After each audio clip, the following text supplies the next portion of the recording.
G'day folks, I lost my voice this afternoon so I can hardly speak. So I'm going to show you a video that's 7 minutes long that some other bloke made that I found on social media scrolling this afternoon. But first, what this story's about is British tycoon, and it's a fishy story. That's for sure, but I'll let the other guy tell you in a minute, just after I read out the headlines of the two fishy stories. This is a fucking fishy story indeed, and keep in mind folks that the video that I'm about to show you, I haven't even seen this myself, I'm just chucking it into this video and uploading it to fucking well YouTube, and I'll watch it later. You might learn something, I might learn something, I don't even know what the other guy's gonna say, but who gives a shit? It's 7 minutes long and he's done all his research. Check out this next video in a minute after I read these fucking headlines. British tech tycoon Mike Lynch and his 18-year-old daughter among 6 people feared dead after his 180-foot superyacht Billionaire was hit by a freak water spout and sank off the coast of Sicily this morning. Yeah, right. Sounds a bit like bullshit to me. What's the next fucking screenshot? This is from the Daily Mail. Exclusive. Businessman was hit by a car while running, hours before his co-defendant Mike Lynch's superyacht capsized in Freak, Italy, storm. All sounds like bullshit. Something fishy about this. It all sounds a bit like fucking well fair income bullshit if you fucking well ask me. A little bit like that Boeing case where all the fucking witnesses and whistleblowers suddenly either committed fucking suicide or suddenly fucking died before they got to stand trial against the Boeing 737. The whistleblowers and witnesses to the Boeing case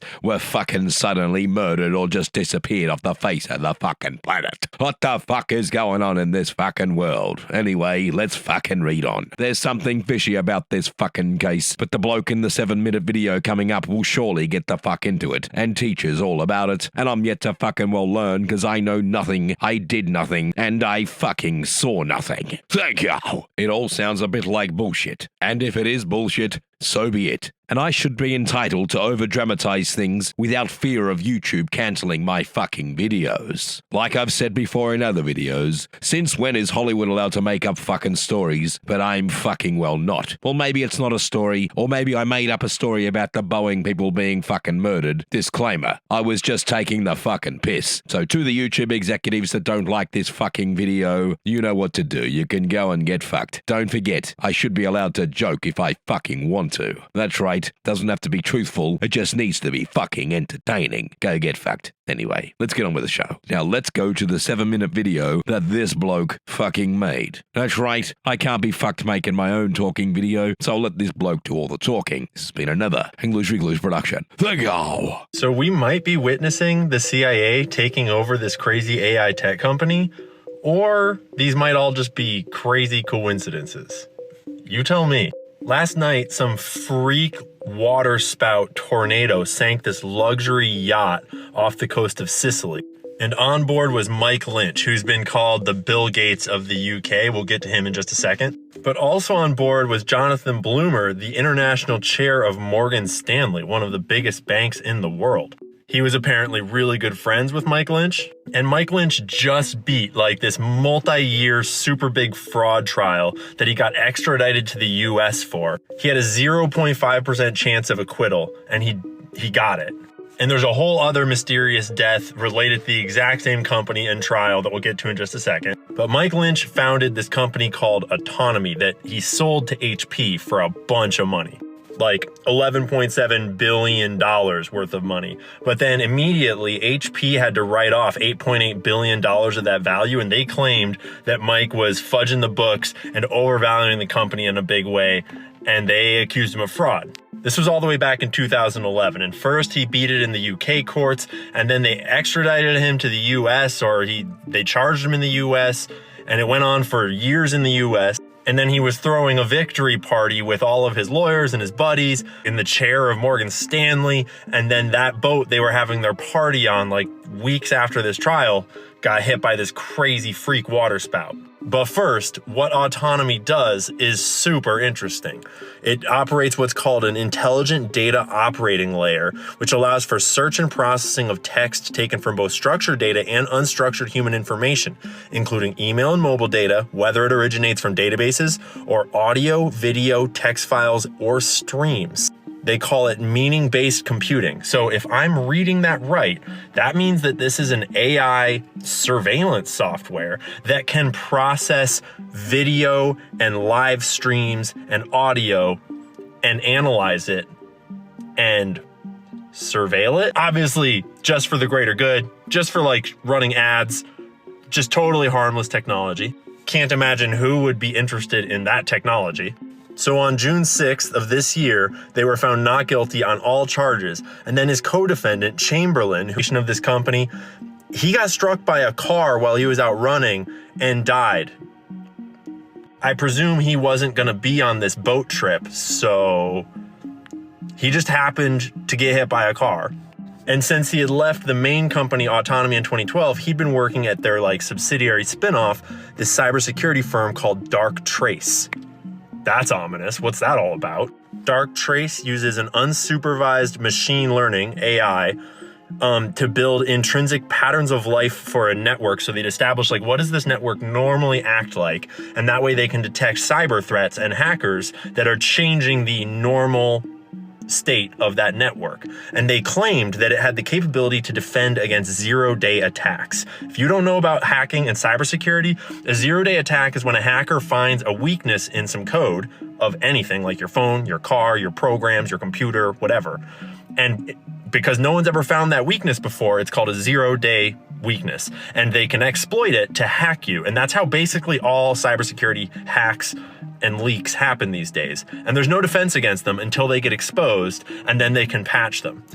But this claims to be able to defend against them before they've been used. That would make all cyber weapons obsolete if that worked in its totality. I'm sure it's not perfect, but the CIA has a lot of cyber weapons they're just sitting on. Israel, Iran, Saudi Arabia, Russia, everyone's got whole caches of zero-day exploits that they have stashed up, ready to fight each other with if we go to cyber war.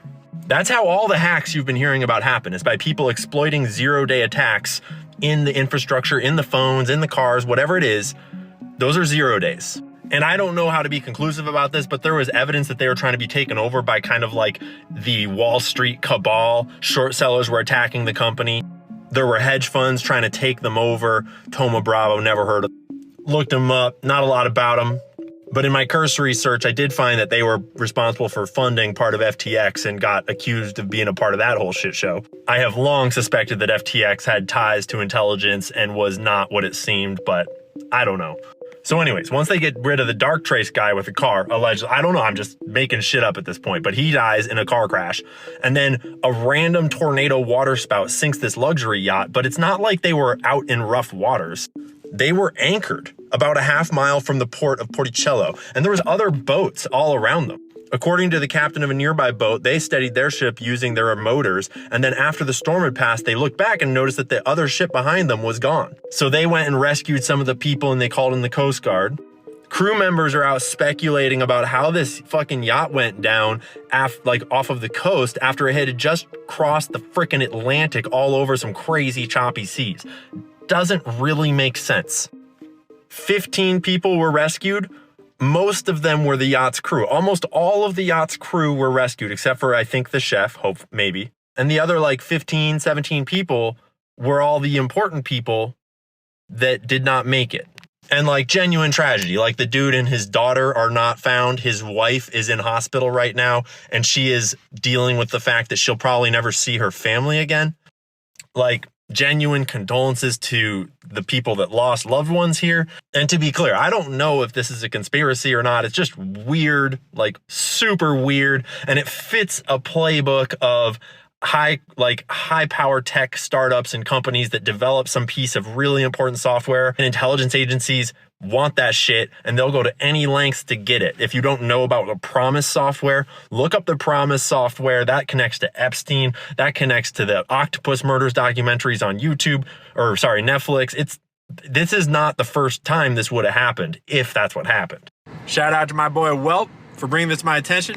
Those game stoppers are like bloodhounds in the financial world, and they got their nose on the trail. So obviously the story's still developing. They're still searching the water. The wreckage is deep enough. It's going to take them a few days to figure out what's in the boat at the bottom, what's going on. I don't know. All I know is that if you think that only God can make weather and water spouts and tornadoes happen, you might want to look up HARP, maybe with a Tor browser, or something if you care about your internet data footprint. I don't know. I'm going to keep my eyes peeled. You guys tell me if you got any leads, because this is kind of wild. And I don't know what to make of it. Yep, well, just what he fucking well said. And again, I haven't fucking heard this video. I might have made this video to look like I actually fucking heard it, as you heard it, but I actually fucking well haven't even listened to it. I listened to the first minute of that guy fucking well speaking, and I thought this is a pretty good fucking video that describes it. And it saves me the time on trying to bring a story together to fucking show you about what the fucking fishy shit is going on with this fucking story. So that bloke actually, I think he did a good job in the first minute that I have seen, so I saved the whole fucking video and just put it on there. So again, when I watch this video back up until the point where it gets uploaded to YouTube, I haven't even seen his information or that fucking video. So I might watch this back, I probably will, and I will see it and hear it just as you will. But again, just remember folks, I made this video without knowing what the fuck he actually said for the whole 7 fucking minutes. But I thought it's gonna save me a lot of fucking time if I let that bloke tell the story instead of me trying to find out more and trying to bring you the fucking news because mainstream media can't fucking deliver. And in other news, folks, check out this screenshot from Channel fucking 9. This is Channel 9 News Australia. Yes, redundancies. They offered 85 fucking packages for people to accept the redundancy, and they were overwhelmed with applications for the fucking said redundancy. I guess this means that even the workers of mainstream media news know how fucked the mainstream media is, because they're being spun bullshit, because they're being spun bullshit by their fucking dictators of their fucking networks and told how to tell a fucking story, and if it's fucking not right, they have to go back and re-edit and say it a fucking again. They can't do it like Hang Loose Recluse can fucking do it and use fucking swear words. Even if you don't fucking like swear words, then I'm sure you wouldn't be this far into this fucking video. But I hope I was able to entertain you people out there. Let's hope that you enjoyed this video. This is only sure to guarantee 100 views, because throttling that YouTube does to my videos will surely mean that I will only be allowed to have 100 fucking views in this fucking video, because I've got fucking 4,800 fucking subscribers that won't watch shit on this channel. This has been another Hang Loose Recluse production. Thank you. My voice is fucked. Thank you.